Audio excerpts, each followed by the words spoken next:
overwhelming majority of the 13 million people here today. We've had officers assaulted in Kansas City on the other side of the state who have been assaulted by illegal immigrants. One officer required over 100 stitches to the head, a police officer, earlier this year. Should the illegal immigrant who did that not be deported? Again, they should face the consequences of the law, but they are a very small minority of the population that President Trump is promising to deport. Ms. Moran, thank you for being here. The country grieves the loss of your daughter. Your daughter was beautiful. She was a mom who I know loved her kids. And she's not with us today. She was raped and murdered because this administration chose to release a violent criminal into America. Your daughter should still be alive.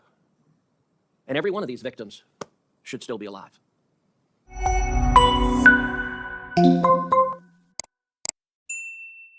Thank you, Mr. Chairman. Thanks to the witnesses for being here. I have to say, I'm kind of amazed that we're holding this hearing.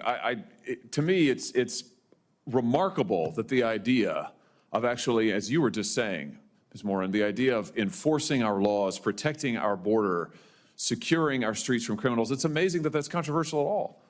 And it says something a lot about the other side of the dais that we're having this hearing today. Let me just ask you, Mr. Reichlin-Melnick, I mean, is it really such a bad idea to deport people like the criminal who killed this young man? This is Travis Wolf. He was 12 years old when he was killed.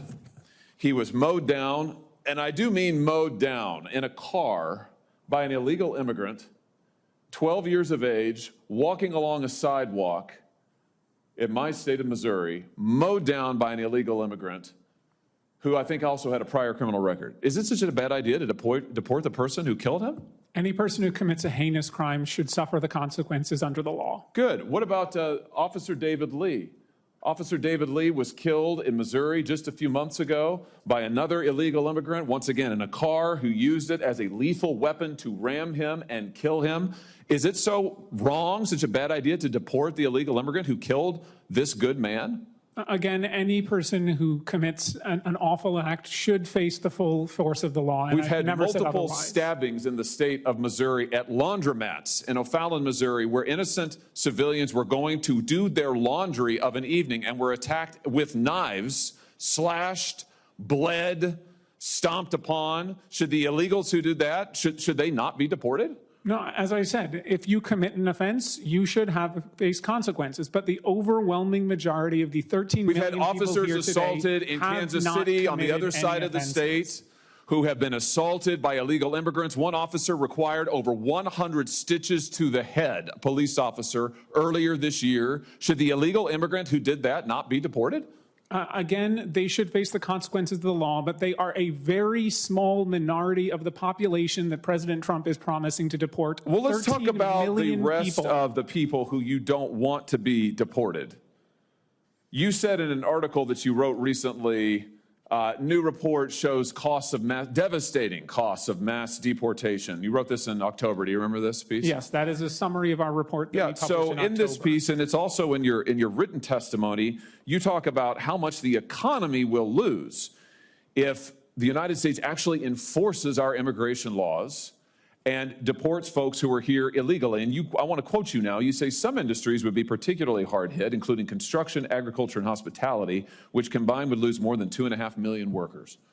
What's the argument here, that there aren't American workers who are available to do those jobs? No, and as I said previously, there likely are, but the issue is that— And you don't want their wages to rise?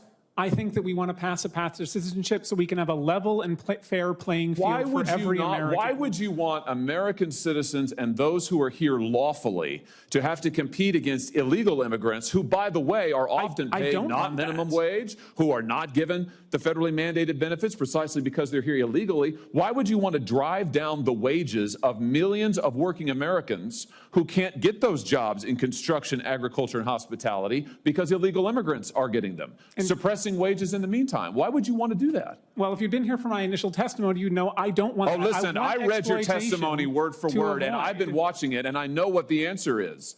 You don't actually care about working people because you're absolutely hell-bent on this ideological agenda of opening our border. You want to give everybody who's here a path to citizenship. You want blanket amnesty. You talk about mass deportations. That's your word, not Trump's. You want mass amnesty, right? It's right here in your testimony. We want a path to citizenship for people who pass a background check, who pay a fine. That's amnesty, who you just said there's millions of people, 13 million people. Right, 13 million people you want to dump into the labor force. They are already who will drive in the labor force, illegally. Senator. They're here, yes. taking jobs from American citizens. And so, perfect. So here's your plan. So just if you're wondering, America, here's the Democrats' plan. Take the 13 million plus illegals who are here, taking jobs from Americans, taking wages down, taking health care benefits, and bring them here legally so that they can continue to drive down wages, flood the labor force, and suppress Senator all of Hawley, the above. They can't flood the labor force if they're already part of the labor force, which is they the are flooding the labor today. force now. That's what's happening now. Why do you think wages have majority have been here for over 15 years. Many millions have been here since the Reagan And what has happened to working class wages in that time, Mr. Reichlin-Melnick? Working class wages are currently going up. Yes. Oh, really? They've gone up over the last 15 years? Over the last 15 years, I will have to consult the economists on that matter. Yeah, they're down, way down. What world do you live in? Listen, here's the deal. The American people just voted. The American people just voted. Well, you know what? It's my time, not yours. So you're here to answer my questions, not to offer a soliloquy. And let me just end with this. The American people just got a good look at your economic program, and they voted against it. We've had an open border for the last 4 years. We have had de facto amnesty, as you yourself just said, for the last 15 plus years. It has been a disaster. People have died because of it. Wages are lower because of it. Our streets are in chaos because of it.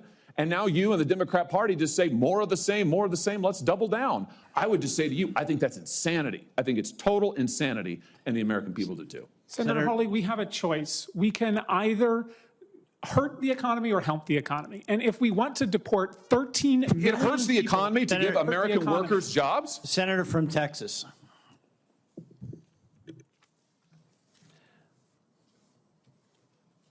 Elections have consequences. For the last 4 years, we have seen the most radical experiment in open borders this nation has ever seen. There are many reasons the American people showed up in overwhelming numbers to vote to re-elect Donald Trump, to elect a Republican majority in the Senate, to re-elect a Republican majority in the House, but there was no reason more front and center than the open borders of the last 4 years. And I have to say, I think there were a number of us wondering, did any of the Democrats in Congress learn anything from the election?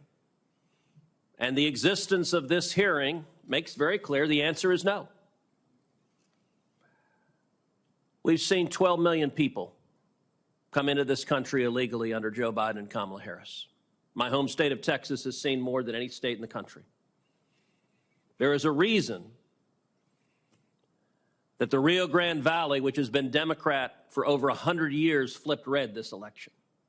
Because when your home is invaded by more than 12 million people, it changes your voting patterns. Every single day,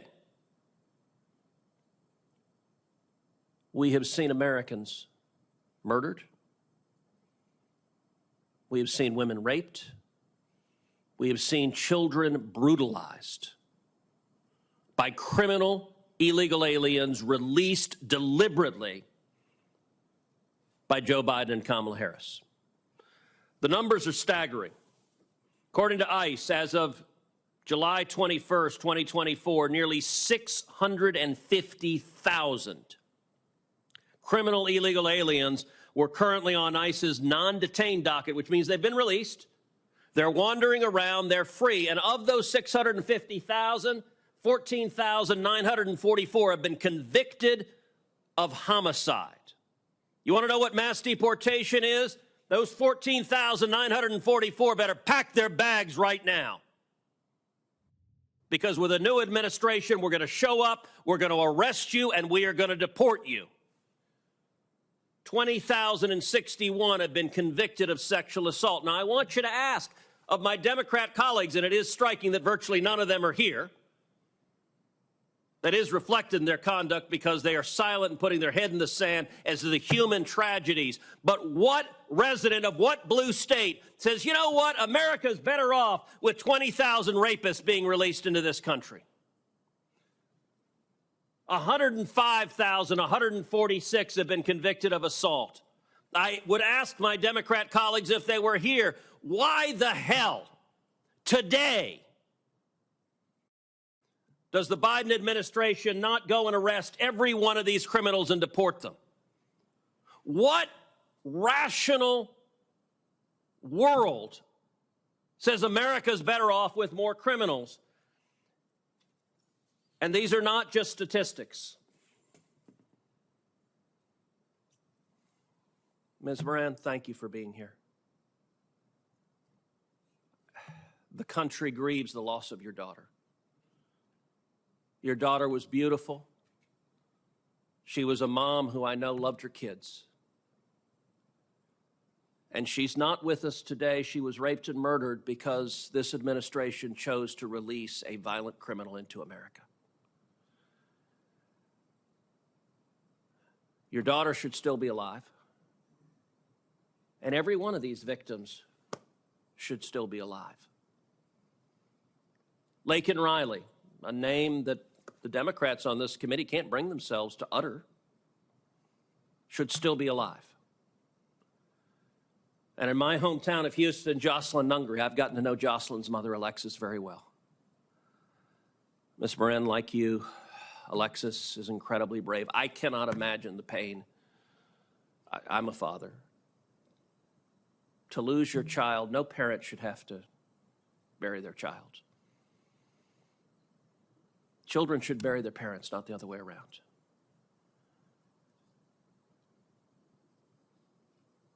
It is wrong what happened to you. But I want to say to you, thank you for having the courage to tell Rachel's story.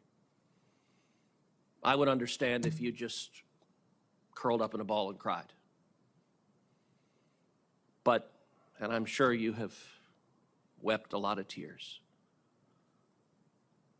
But thank you for having the courage to tell Rachel's story. And I want to say, if there is anything that is a mandate from this election, it is to end this insanity, stop these murders, stop these rapes, stop these assaults, protect our citizens.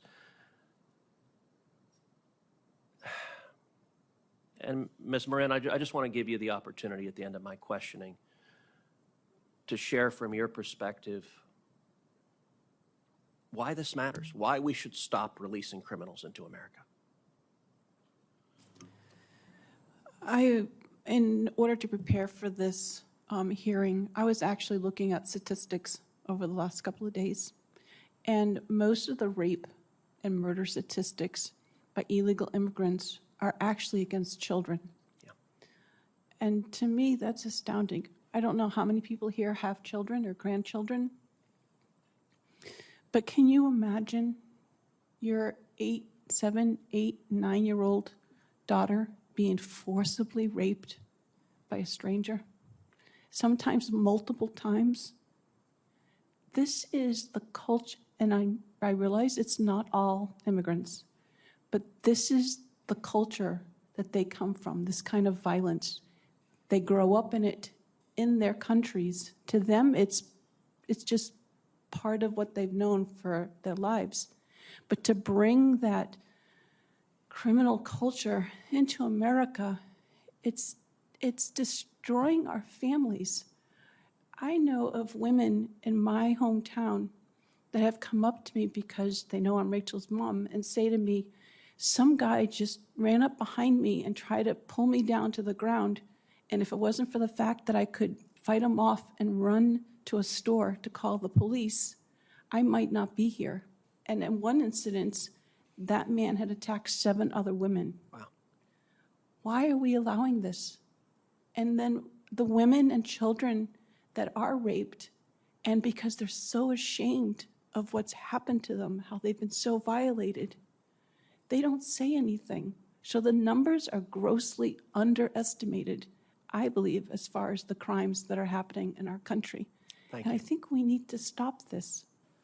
Thank you very much. Thank you very much.